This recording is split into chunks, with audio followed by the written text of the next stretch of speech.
tell me a little bit about this walking bridge?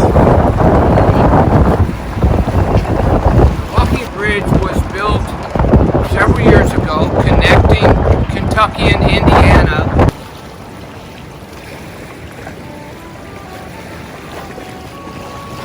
A river rock from a river on the west. The Badawat River is its true name. If you'd like to take some. I grew this tobacco when I was a boy growing up. So that's how I bought my motorcycles. Thank you.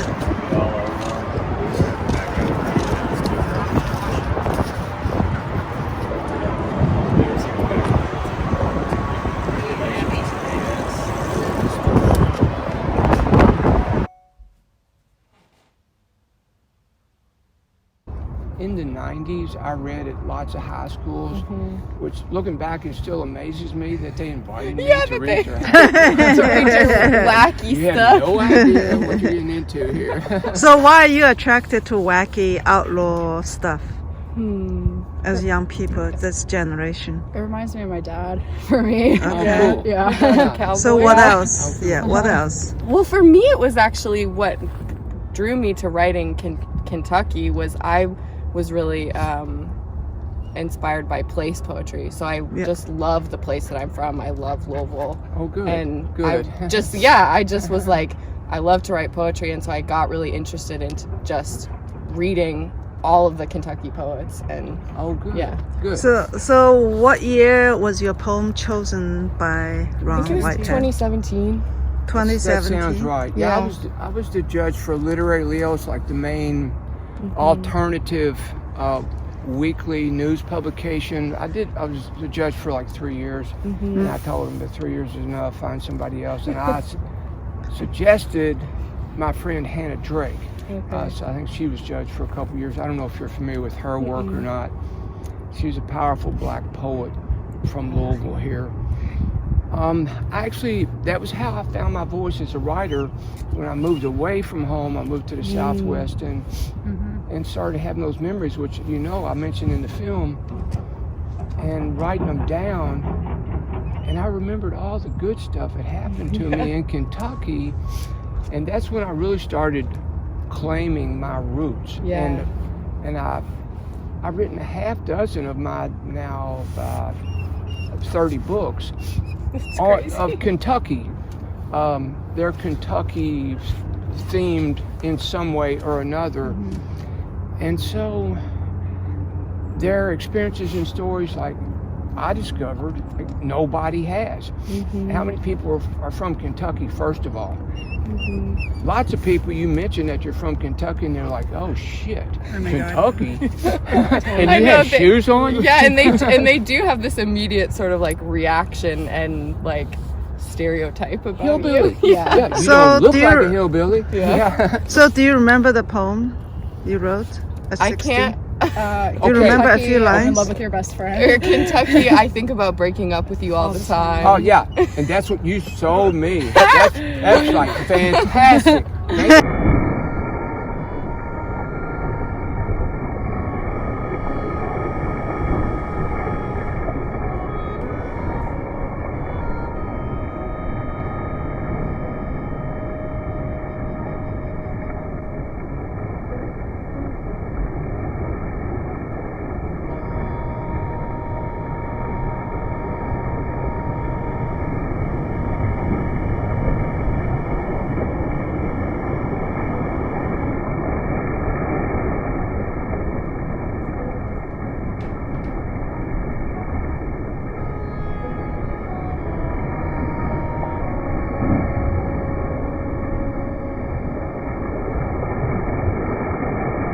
Three or four men, and the men were all intimidated by this guy. And so Daddy just walked straight up to the guy, and the guy says, "What the hell do you want, you son of a bitch?" Daddy didn't say a word. That's one thing Daddy taught me. Daddy didn't slow down. He kept walking up to the guy, and when he got close enough, he came up with an undercut and hit the guy under Right. his That would knock chin. him out. He knocked him out. The Yeah. guy fell straight backwards, and the other three loaded him up and lifted into the police car. That's how Daddy operated. So he's a bare knuckle fighter, Yeah, and he never lost the fight. he was a 10th degree badass and a 10th degree smartass. Okay. I've always respected badasses and smartasses. Okay. And I got some of that in me. Okay. Yeah. And that rooster. This is Red the Champion Fighting Cock. He never lost a fight. He won every fight against other roosters when they put him in the ring. And they were tough fights. Because the roosters are just. They would kill Yeah. whoever they were fighting. Yeah, Yeah. they would. As often as not, they killed the other rooster. Yeah. Wow. Yeah. So I got Red the Champion Fighting Cock. And my name is Ron Whitehead. I'm the son of Edwin Whitehead, the champion bare knuckle boxing fighting cock. And he's a coal miner. My dad was a farmer and a coal miner for 43 years. Yeah. Wow. He never missed a day of work. He was that healthy? Or Yes, he was healthy. He was, strong? even when he was sick, he didn't let that keep him from going to work. He went to work, he didn't complain, and he never whined. He didn't tell anybody, let anybody know he was sick.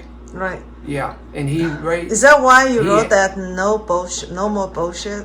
And you told younger people That's to. just that's the way I am too. Right. That's something that I've developed and learned. Right. Coming up the way Right. I did. Right. I don't And want to hear a bunch of whining. do you think the young, the nowadays the generation, the young Americans, can they still work like you and your dad? I'm always impressed if I meet anybody in the young generation who is a hard worker. Right. And if I meet them, I congratulate them. And if I can, I'll work with them too. Right. Right. But there's so much is said about just the millennials in particular, Right. about the high anxiety levels and dealing with anxiety and all the different things related to anxiety. Do you think I'm a work can help master them? of dealing with anxiety. Okay. I've thought about opening a school of how to deal with anxiety. Right. School. Right. I could teach you how to deal with anxiety. How would you teach It's it? you don't have enough time for me to talk about it right now. Okay. No. I think work probably is physical work. Physical work helps. an helps art. absolutely. Yeah. Spend as much time outside, outdoors, in nature. Yes. Working physical labor. Yeah. Working out is good if that's the best you can do. But I mean, if you can exercise outdoors, that's even better. But working. I grew up like Right. working in the hay fields, working in bringing the hay to the barn, putting in hot hay lofts on when the temperature's 100 degrees outside, 120 in the hay loft, cutting tobacco. This is hard work, and people complain about immigrants. I love working with cutting tobacco with Mexicans. I've done that some. Right.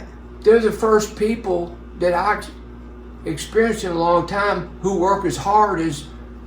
That's the way I grew up, Right. working that way. They Right. still work that way. Yes. You get rid of the immigrants in this country, you dumb ass white Americans complaining about white persecution.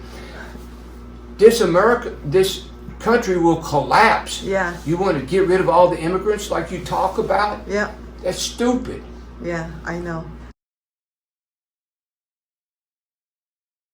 And I would like to include the artists too, like Jin's photography. I just found as soon as I land here, I just found this land has a lot of magic power. I didn't know Muhammad Ali, my biggest hero, came out of here. Of course, Wang came out of here. I didn't know. Wendell Wendell Berry. Berry Yeah. came out of here. He's I'm also telling my her- I'm favorite telling her all poet. these people from Kentucky, and she said, "You're kidding me."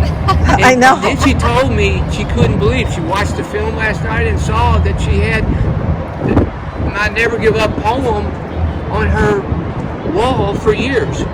Yeah. So she's got Yeah. all these connections she wasn't It's already. aware of. Yeah. But our body know, right? Our spirit know already, right? So thank you. And what a beautiful ceremony, Elizabeth. Thank you. Thank you. And Ohio means "oh great." This is the "oh great river." So thank you for mentioning that. That's the indigenous translation of it. Thank Good you river. for knowing Ohio that and River mentioning means it. good river. When I saw that, I just cried because I started like searching, for like Ohio, what it means, and I saw that. I just, oh my God, So thank you for this opportunity. It's meant to be. Everything that happens is meant to be, whether good or bad. And good or bad is really temporary, right? Because in Chinese Taoism, everything changes, yin and yang, constantly transforms. Change being the number one universal principle, and the more we embrace it, the easier we roll with change. Yeah.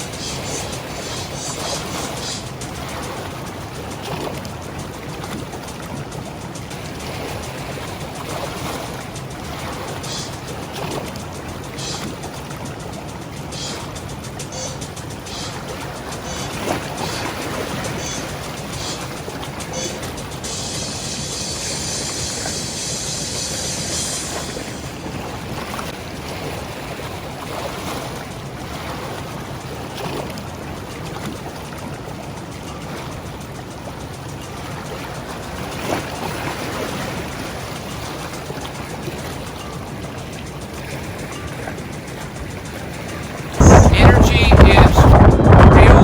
Yes. It, It's more real than the material our world. thoughts and actions Yes.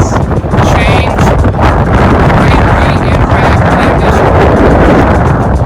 world. But strangely, through some kind of transmission, Yes. I didn't hear his words. I heard the words to this poem, "Never give up." Never give up no matter what is going on. Never give up. Develop the heart. Too much energy in the world is spent developing the mind instead of the heart. Develop the heart. Yes. Be compassionate. Not just for your friends, but for everyone. Be Yes. compassionate. Yep. Work for peace in the world and in your heart. Work for peace. And I say again, never give up. No matter what is going on, never give up. And I've shared. The Dalai Lama blessed his message to me. He blessed me and gave me permission to publish a poster of that poem, which I have sent thousands of copies out around the world.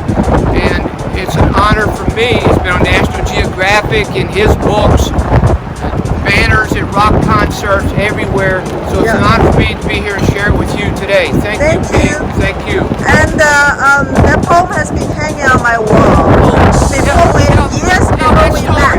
I know. For years. For years, yes. And you told me this morning it kept you alive Right. for the longest time. Yep.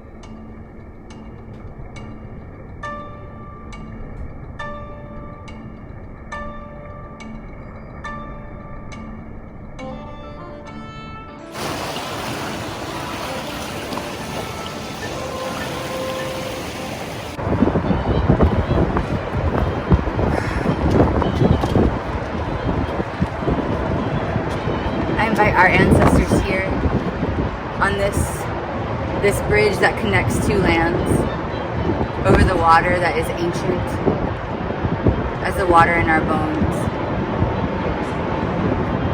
We honor you with our blood and our flesh and the fire of the poet and the priestess.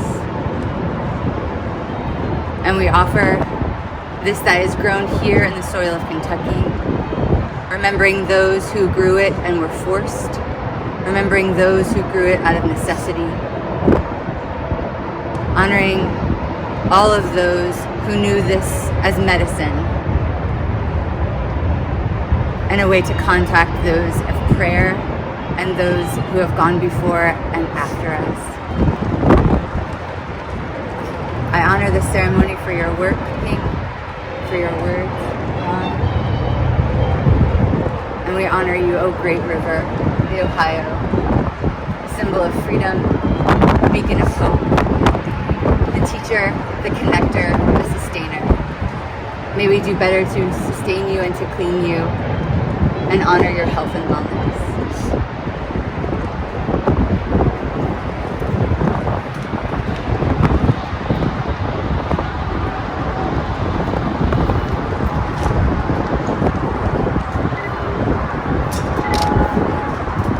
And I honor and I'd like to use this opportunity. Thank you, Elizabeth, to bring the tobacco.